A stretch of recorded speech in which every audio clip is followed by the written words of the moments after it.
आज हम विशेष लोगों के साथ में बैठे हुए हैं और आज हम उनसे विशेष चर्चा करना चाहते हैं। पिछले टाइम आपने देखा होगा कि जो 30 अप्रैल को भारत बंद हुआ था, उसमें सोशल मीडिया में बहुत बड़ा माहौल हुआ था, जिसमें आज हमारे साथ कुछ विशेष अतिथि हैं जिन्होंने उस भारत बंद में प्रमुख भूमिका निभाई थी। उसी तरह से राष्ट्रीय अध्यक्ष जो ओबीसी जिसे महाराष्ट्र में कहा जाता है और भारत में पिछड़ा वर्ग कहा जाता है, उसके राष्ट्रीय अध्यक्ष माननीय विकास पटेल साहब भी हमारे साथ में हैं। मध्य प्रदेश के महाराष्ट्र उपाध्यक्ष वो भी हमारे साथ में हैं। इन तीनों हस्तियों के साथ में आज हम विशेष चर्चा करना चाहते हैं। हमारे चैनल आंदोलन वार्ता की तरफ से आपका स्वागत करते हैं। और जो 30 तारीख को भारत बंद हुआ था, उसके बारे में आपके साथ क्या हुआ था, जो इतना बड़ा माहौल हुआ, उसके बारे में आप थोड़ा जानकारी बताएं। हम 3 चरण में आंदोलन करते हैं। प्रशासन को सूचित करते हैं कि हमारी मांगें 7 दिन में, 15 दिन में या 1 महीने में मान ले, और उसके बाद भी प्रशासन अगर हमारी बात नहीं मानता है तो फिर हमको रोड जाम करना, आंदोलन करना, चक्का जाम करना, ये हमारा आंदोलन का अधिकार है। इसको हम उपयोग करते हैं। सर, हम ये जानना चाहते हैं कि सोशल मीडिया पर जिस तरह से आपने रोड पर आप सो गए थे, क्या वजह हुई थी कि आपको रोड पर सोना पड़ा? इसीलिए सोना पड़ा क्योंकि पुलिस हमको उठा रही थी और बोल रही थी आप ये गैर कानूनी काम नहीं कर सकते। हमने कहा आपको अगर गाड़ी निकालनी है तो हमारे छाती के ऊपर से निकालो, लेकिन हम रोड जाम करेंगे क्योंकि हम तो वैसे ही मरे हुए हैं। मुर्दों की गिनती हो रही है लेकिन पिछड़ों की गिनती नहीं हो रही है, और गिनती के लिए हमारा आंदोलन था। इसी साथ में हमारे बहुजन मुक्ति पार्टी के एमपी के उपाध्यक्ष हमारे साथ में है। सर, आपका भी स्वागत है हमारे यूट्यूब चैनल पर। आप अपना थोड़ा नाम बताइए और आपकी आगे की रणनीति क्या है, ये बताइए। मैं इंजीनियर प्रवीण गजभिये, मध्य प्रदेश बहुजन मुक्ति पार्टी का प्रदेश उपाध्यक्ष। 30 अप्रैल को भारत बंद जो हुआ, उसमें हमने राष्ट्रीय राजमार्ग बंद करके भारत में ये संदेश पहुंचाया। अब चूंकि भारत बंद करना हमारा मकसद नहीं, लेकिन इस भारत सरकार ने आज तक 90 साल हो गए भारत के ओबीसी कहे जाने वाले पिछड़े वर्ग के लोगों की गिनती नहीं कराई। अब गिनती नहीं कराई तो इस बात के लिए पूरे भारत सरकार को दबाव बना के उनको चेतावनी देना कि आज हम भारत बंद कर रहे, कल हमारा आंदोलन और उग्र होगा, इसकी जवाबदारी आपकी होगी। सर, मैं आपको रोकना चाहूँगा। ये भारत बंद तो ओबीसी के द्वारा, राष्ट्रीय पिछड़ा वर्ग मोर्चा के द्वारा था। इसमें बीएमपी की क्या भूमिका थी? इस भारत के पिछड़े वर्ग की समस्याओं को लेके पिछड़ा वर्ग मोर्चा जो आंदोलन कर रहा, उसके लिए बहुजन मुक्ति पार्टी का पूर्ण समर्थन इस पिछड़ा वर्ग मोर्चा को है। इसलिए हमने उस आंदोलन में पूरा सहयोग करके भारत बंद किया। सर, वो जो सोशल मीडिया पर वीडियो वायरल हो रहा था, उसमें आप भी शामिल थे। उस वक्त क्या हुआ था? उस वक्त परिस्थिति ये थी कि प्रशासन ये नहीं चाह रहा था कि भारत बंद हो, तो हमारे कार्यकर्ता, प्रदेश अध्यक्ष रामराज पटेल और हमारे पूरे बीएमपी के कार्यकर्ता, पिछड़ा वर्ग के कार्यकर्ता रोड को रोक के भारत बंद करने की जो भूमिका अदा कर रहे थे, तो पुलिस प्रशासन इस आंदोलन को विफल करना चाहता था। तो कार्यकर्ताओं ने ये निर्णय लिया कि भाई अब हम रोड पर लेट जाएंगे पर ये भारत बंद सफल करेंगे, और पुलिस मजबूर हो गई। फिर भी उनने भारत बंद सफल करने में पूरा अपना जी जान लगा दिया। सर, इसके वो जो आपने भारत बंद किया, उसमें आपके ऊपर कोई केसेस वगैरह लगी कार्यकर्ता के ऊपर? हमारा आंदोलन हमको गिरफ्तार करके नॉर्मल सिर्फ आंदोलन खत्म करने के लिए गिरफ्तार किया था, कोई कार्रवाई नहीं की। साथियों, अभी हम राष्ट्रीय अध्यक्ष माननीय विकास पटेल साहब से कुछ बातें करना चाहते हैं। जो 30 अप्रैल को जो भारत बंद हुआ था, उन्हीं का ये आह्वान था। उसमें जितनी भी ओबीसी के समर्थन में लोग थे, वो सभी शामिल हुए थे। विकास पटेल साहब, आपका हम स्वागत करते हैं। धन्यवाद। सर, हम आपसे जानना चाहते हैं कि जो ओबीसी के लिए या राष्ट्रीय पिछड़ा वर्ग मोर्चा जिसे कहा जाता है, उसका भारत बंद किस विषय पर था? सबसे बड़ा विषय ओबीसी का ये है कि देश में जानवरों की गिनती होती है, मगर ओबीसी की गिनती नहीं होती है। ये ओबीसी का सबसे बड़ा अपमान है, और ये अपमान आज की तारीख में आरएसएस बीजेपी के लोग कर रहे हैं। जबकि नरेंद्र मोदी जो कि खुद ही वो अपने को ओबीसी कहते हैं, एक अपने को ओबीसी कहने वाला व्यक्ति देश का प्रधानमंत्री होने के बावजूद देश में जानवरों की गिनती हो रही है मगर ओबीसी की गिनती नहीं हो रही है, ये अपमान हो रहा है।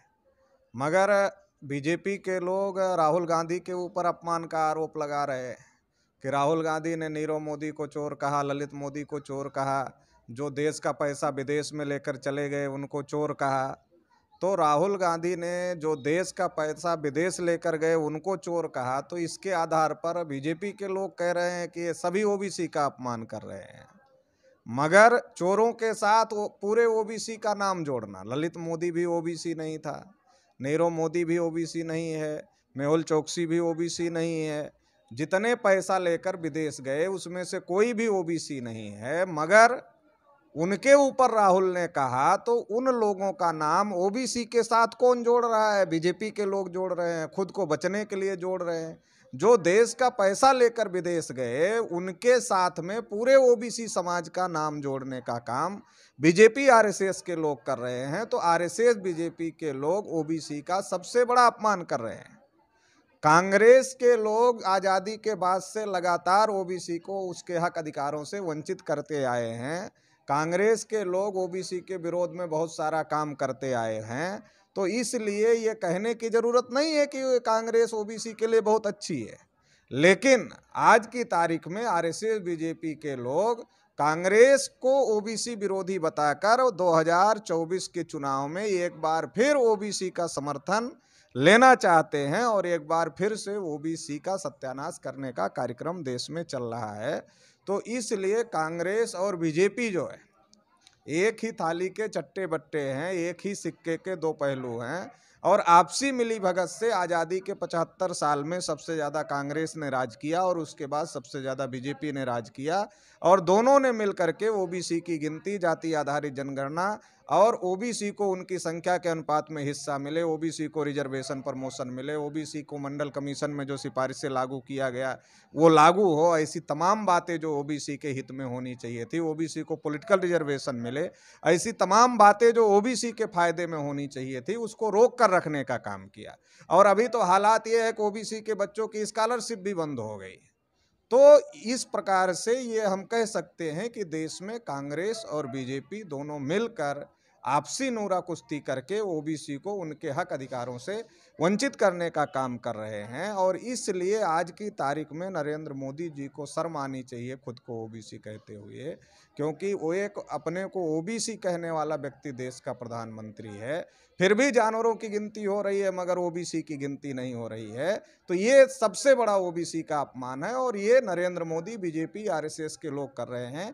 तो इसलिए सबसे बड़ा मुद्दा भारत बंद का ये था कि ओबीसी की गिनती होनी चाहिए और ओबीसी का जो ये अपमान हो रहा है ये बंद होना चाहिए। इसको लेकर हम लोगों ने भारत बंद किया। एक सवाल है कि आप जो भारत बंद कर रहे हैं ये राजनीतिक पार्टियों के विरोध में कर रहे हैं, आपकी कोई राजनीतिक पार्टी नहीं है, तो इसका तोड़ कैसे हो सकता है? नहीं, राजनीतिक पार्टियों के विरोध में नहीं कर रहे हैं। देश में जनता को लोकतंत्र में अपना मुद्दा, अपनी आवाज़ उठाने का अधिकार है। देश की सबसे बड़ी आबादी ओबीसी है। अगर हम ओबीसी के लोग अपनी आवाज़ उठाते हैं तो जिस भी पार्टी को ओबीसी का वोट चाहिए उसको हमारी लड़ाई लड़नी पड़ेगी, सिंपल सी बात है। तो ये राजनीतिक पार्टियों के विरोध में नहीं है। जो राजनीतिक पार्टियां सत्ता में हैं और ओबीसी के हक अधिकारों से ओबीसी को वंचित करने का काम कर रही हैं, तो इसके विरोध में है। ये सारी राजनीतिक पार्टियों के विरोध में नहीं है। जो राजनीतिक पार्टी सत्ता में है, मान लो आज आरएसएस बीजेपी के लोग सत्ता में हैं और वो ओबीसी के हक अधिकार पर बात नहीं कर रहे हैं, ओबीसी के हक अधिकार के लिए कोई काम नहीं कर रहे हैं और ओबीसी का वोट भी लेना चाहते हैं, तो इसके बारे में लोगों को जागृत करना पड़ेगा, लोगों को संगठित करना पड़ेगा। लोगों के अंदर चेतना पैदा होगी तो हर पॉलिटिकल पार्टी को अपने एजेंडे में इस मुद्दे को लेना पड़ेगा और इस मुद्दे का समाधान हो जाएगा। लोकतंत्र में जिस मुद्दे की चर्चा होती है उसका समाधान होता है। तो इसलिए तमाम मुद्दों को लेकर हम लोगों ने इस भारत बंद का आह्वान किया था।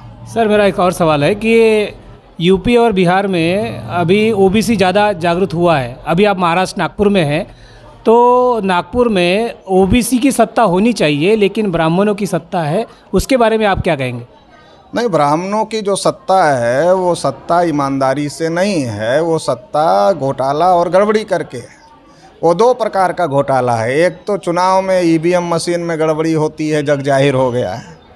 दूसरा क्या है कि चुनाव के बाद में फिर सीबीआई का इस्तेमाल कैसे करना है। ईडी, महाराष्ट्र में जो सत्ता है ये तो सीबीआई और ईडी के इस्तेमाल पर आई हुई सत्ता है, कोई जनता के वोट से आई हुई तो सत्ता नहीं है। केवल यूपी बिहार में ओबीसी जागृत नहीं हुआ है, देश भर में ओबीसी जागृत हुआ है। अगर फ्री फेयर ट्रांसपेरेंट चुनाव हो तो देश भर में ओबीसी के हित की बात करने वाली सरकार ही आ सकती है। जो सरकार ओबीसी के हित की बात नहीं करेगी वो सरकार आ नहीं सकती है। इतना प्रेशर तो बना हुआ है कि बीजेपी भी जाति जनगणना से इनकार नहीं कर सकती है। उनके नेताओं को भी अगर प्रेस के लोग पूछते हैं उनको कहना पड़ता है कि हम विरोध नहीं करते, हम तो चाहते हैं होना चाहिए।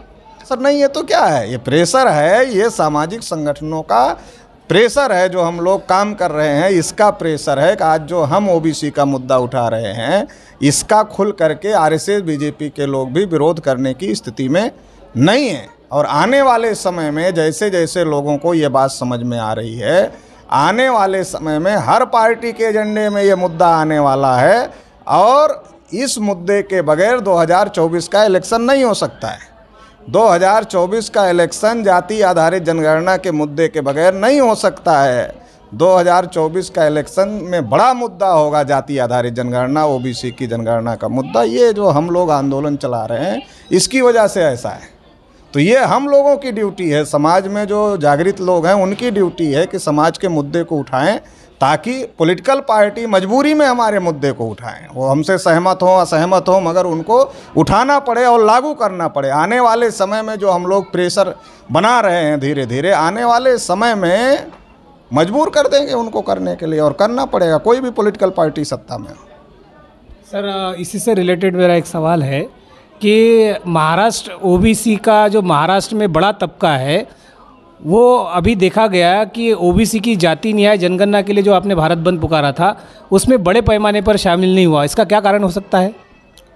नहीं, लोगों के अंदर चूँकि मेन स्ट्रीम मीडिया हमारी खबरें नहीं छापती है तो इसकी वजह से लोगों के अंदर जितने बड़े पैमाने पर सूचनाएं पहुंचनी चाहिए वो नहीं पहुंच पाती है। मैंने पूरे महाराष्ट्र में परिवर्तन यात्रा चलाया तो महाराष्ट्र में तमाम विपक्षी दलों के विधायक शामिल हुए, एक्स मिनिस्टर्स शामिल हुए, तमाम उनके कार्यकर्ता शामिल हुए और ओबीसी के लोग बड़े पैमाने पर शामिल हुए। तो ओबीसी के लोगों का महाराष्ट्र में भी समर्थन है, मगर जो मेन स्ट्रीम मीडिया में खबरें ना आने की वजह से बड़े पैमाने पर वो खबरें लोगों तक नहीं पहुंच पाती हैं। इसलिए सोशल मीडिया की पहुंच गांव लेवल तक, बूथ लेवल तक होनी चाहिए ताकि ये खबर ज़्यादा से ज़्यादा लोगों तक पहुंच जाए। जाति आधारित जनगणना को लेकर आज ओबीसी का हर वर्ग समझ चुका है कि हमको न्याय तभी मिलेगा जब ओबीसी की गिनती होगी, जाति आधारित गिनती होगी। इसलिए कोई भी ओबीसी इसके विरोध में नहीं है। सर बेरोजगार जोड़ो यात्रा जरूर चल रही है तो वर्तमान में बेरोजगारों की बड़ी समस्या निर्माण हुई है, उसके बारे में आप थोड़ा सा विस्तार से बोलें।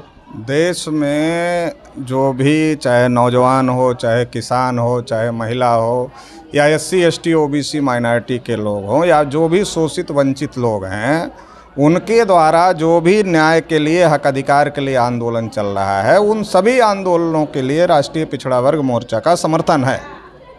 उन सभी आंदोलनों के लिए जो देश में न्याय के लिए चल रहा है, ऐसे सभी आंदोलनों को समर्थन है। जिनके साथ अन्याय हो रहा है उनके साथ न्याय होना चाहिए, चाहे वो बेरोजगार हो, चाहे वो युवा हो, चाहे वो विद्यार्थी हो, चाहे वो महिला हो, जो भी जिस भी वर्ग के हो, अगर उनके साथ अन्याय हुआ है, वो न्याय के लिए लड़ रहे हैं तो उसको राष्ट्रीय पिछड़ा वर्ग मोर्चा का जाहिर तौर पर समर्थन है। सर और ये समर्थन आपको जो दिखेगा, फील्ड में भी दिखेगा। सर भारत बंद से रिलेटेड मेरा एक सवाल है कि बहुजन क्रांति मोर्चा और भारत मुक्ति मोर्चा का इसको जाहिर तरीके से समर्थन था, उसके बारे में आप थोड़ा बताइए।